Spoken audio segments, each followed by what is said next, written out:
Anti-Austerity offi nua Éirígí agus táid tá Breandán faoi and heat.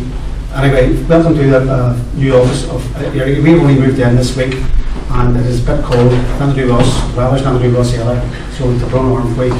So we're here tonight and we're going to be talking, you see the speakers here we have in regards to the welfare cuts, which we refer to as, some more political parties may refer to as welfare reform.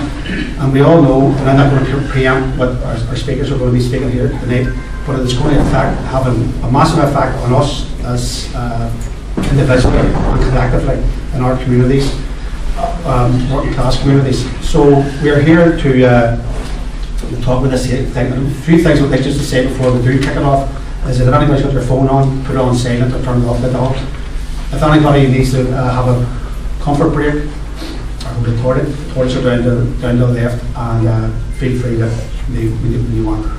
So the people here to speak, just to introduce them, is Brentnall McKearney, member of Éirígí, Agnes Fraser, welfare rights activist, Tommy McKearney, AWU, and solicitor Brentnall. So we're going to speak, have a speaker speaking in that order, and when after this, our speaking, if anybody has any questions, come through myself and you can speak, make a comment. And if anybody is going to make a comment, try to keep it concise and short and to the point. And if anybody just goes on and on, I'm going to have to ask them to stop. I'll do it politely, by the way, but I'm going to ask them to stop anyway. So our first speaker tonight is Brentnall McKearney. Thanks, Charlie. I suppose dealing with this issue tonight, I'm glad Agnes and Michael's here because they'll probably end up focusing on the whole welfare element of this. Tommy's going to do a roundup, I hope, at the end and encompass what we've often talking about. I'm going to take the issue away from welfare reform because it's only one part of the budget that Stormont has agreed to, and it's only one part of the overall austerity policies that Stormont has agreed to implement. I don't think there's anybody in this room under any allegations that he's responsible for the cuts. You know, last year we had at least one party out of the Stormont coalition at this campaign saying opposed Tory cuts, and that same party when it came to October last year was willing to endorse a budget for this incoming financial year that would see massive cuts, not only to social welfare benefits, but also the health, the housing, the community sector, the voluntary sector, that would see thousands of job losses. And indeed, if you cast your mind back to that original budget that Stormont agreed to in the run-up to Halloween, Simon Hamilton, who's the DUP's finance minister, speaking on behalf of all the parties when he recommended the budget, made it very clear, in his own words, these are our cuts. There's nobody sitting in the Assembly chamber from any of the other parties that sit around the executive table stood up to disagree with them. The cuts that we are facing have been facing since last October, November, and the cuts, the even deeper cuts that were agreed to in the run up to Christmas are Stormont's cuts. Now, with some, and a lot of the focus has been on the impact on welfare benefits, one of the elements, both of last year's budget in October and again in the run up to the Stormont agreement, there's been an agreement by all the parties in conjunction with the British government to oversee and implement the reduction in public expenditure right across the 6 counties. Now the same parties that's going to implement this austerity programme have already implemented 1.5 billion at least of cuts in the last 4 years. Now cast your mind back to the programme for government that Stormont signed up to 2010. The impact of that over the last number of years, the same cutback in the health services, the same cutbacks in the community and voluntary sector, the same detrimental impact it has on hospital right across the north with bed closures. We've all seen the impact right down to party level, where your domiciliary care, the elderly and the infirm has been put right back to the bottom. Now, one of the things we signed up to in the Stormont House Agreement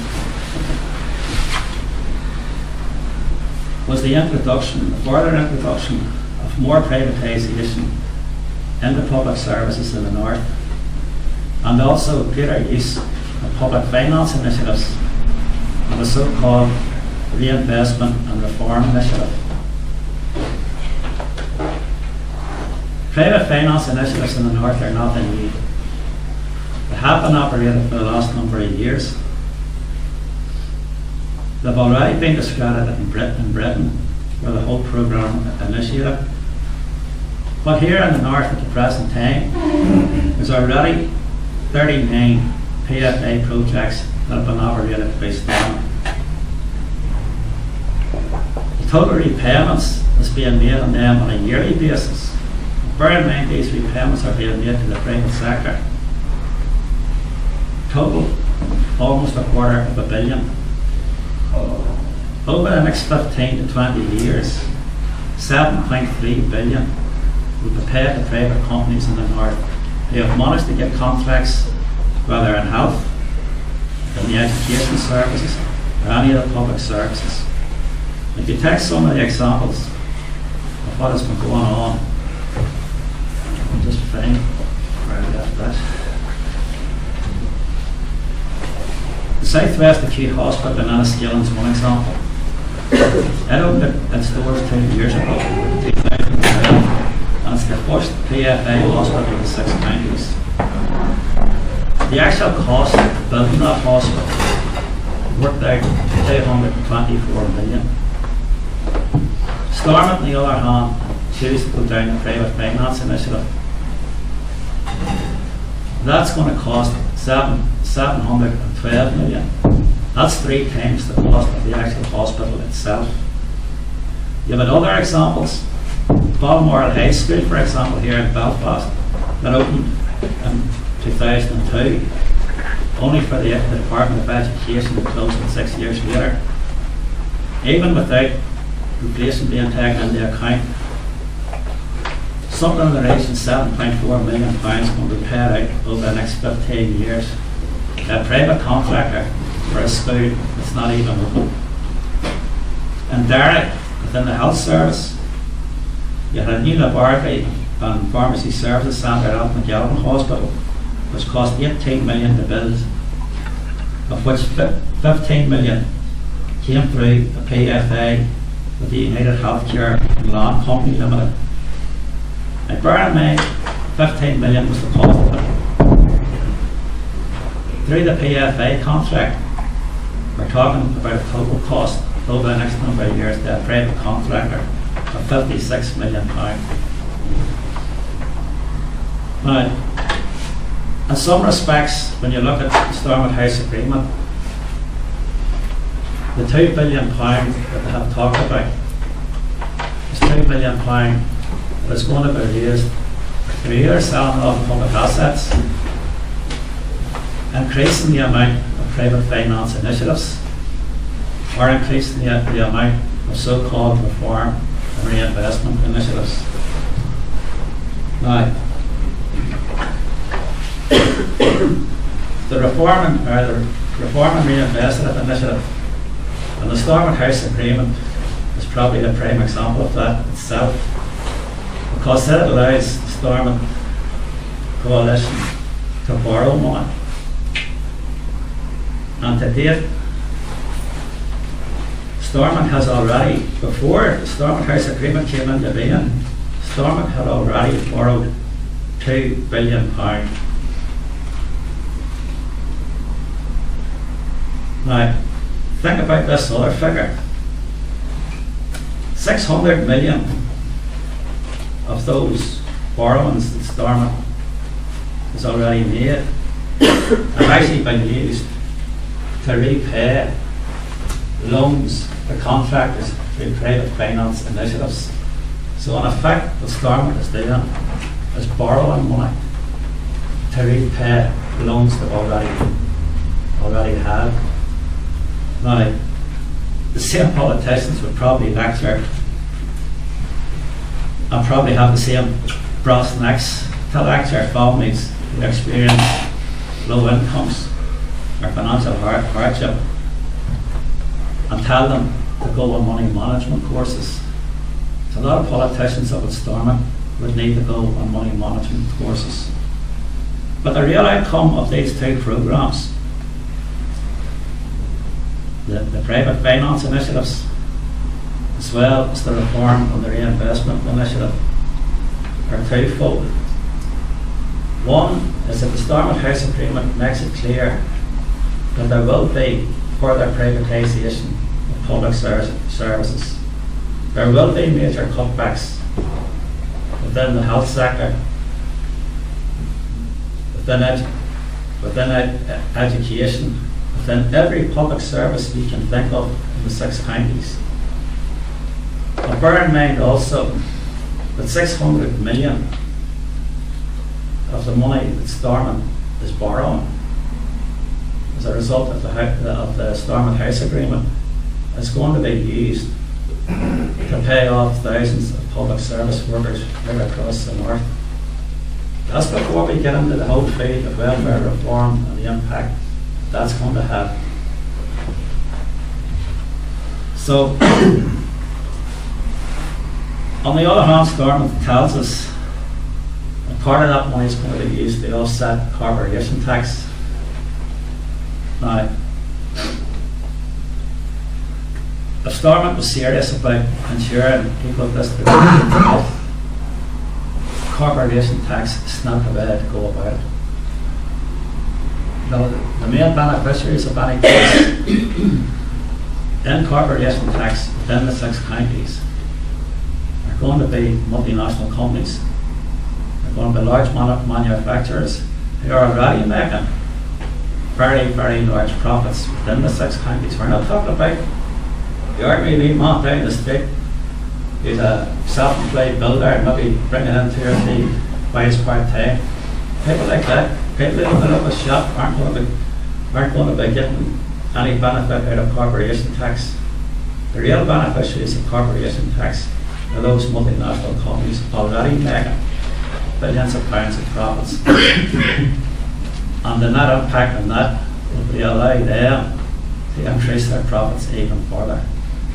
There is no promise of thousands of jobs.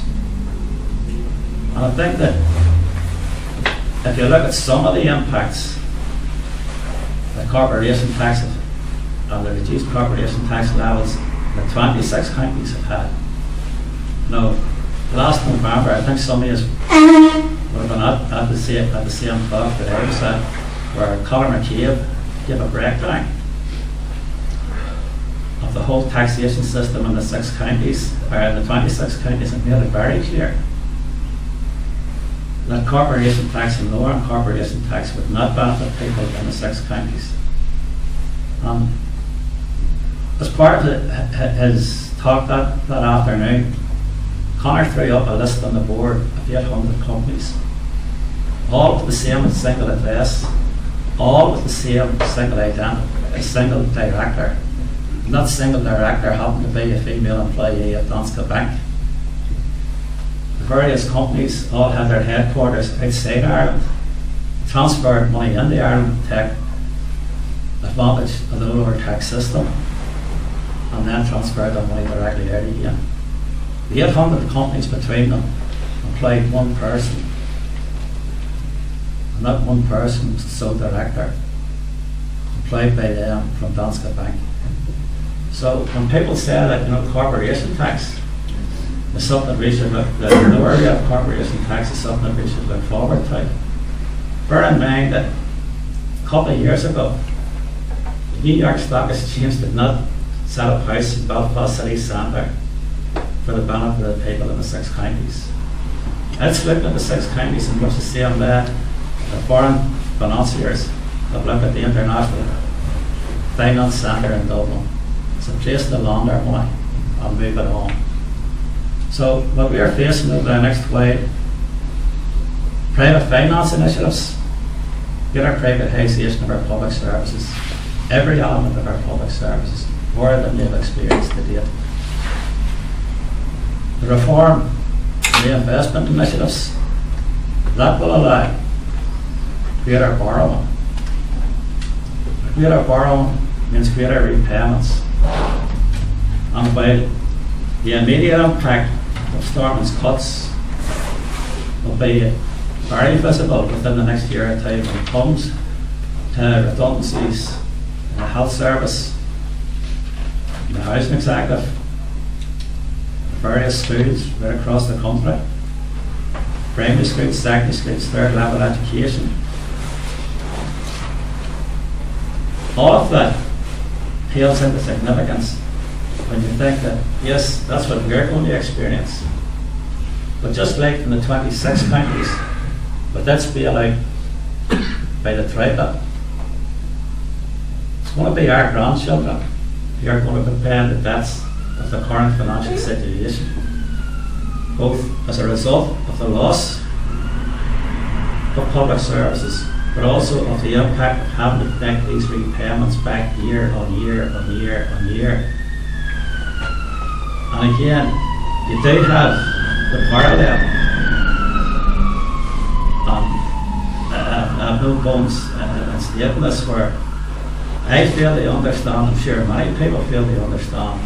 I should feel to criticise the like of the Labour Party in Dublin for signing up to what the Troika demanded, criticise them severely, and at the same time taking exactly the same decision, the opposite decision, sorry, in the 6 counties, because the parallel is there. The Irish Labour Party signed up for a programme of austerity in 26 counties. Sinn Féin and the other parties have signed up to a programme of austerity in the 6 counties. And if anything, the big challenge of trying to oppose this whole programme of austerity, cutbacks that are planned for the moment, is going to be breaking through this whole refusal by the media to actually explore in depth the impact. You know, how many times have you heard tell the private finance initiatives being discussed since Christmas? How many times have you heard tell of the impact of the repayments already in place and the future impact of the repayments through the Reform and Investment Initiative? How many people are actually turning around and saying, what will be the impact of corporation tax? Will we be facing a situation like Dublin, where companies that are based in the Lake of Bermuda, in the Netherlands and Luxembourg can come here, use a more or less a mailbox address, transfer their money through here, roll out and through Britain, across the water, and get away with another example of money laundering?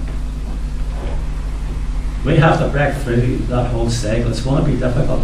Certainly the media, and I haven't seen any media commentary going into this in depth anywhere along the line. How do we break through that is something we would like to hear ideas about tonight. And certainly, I'm glad that even today in the Irish News, it wasn't last, and it took them several weeks to actually get to this stage where, given that the original Stormont budget, the 15-16, was agreed to run up to Halloween, the trade union movement has actually now come out publicly and showed that they are prepared to take a stand on this issue. Slightly belated. I can take into account, yes, you did have the holiday period and all the rest of it, but it's important that the trade union movement, above everyone else, actually mobilises, because within the 6 counties, you know, the last remaining place where trade unions are organised is within the public services. A lot of the companies that have came in here, as you all know, in recent years, are largely non-union environments. The only organised workforce that we are largely left with is within the public sector.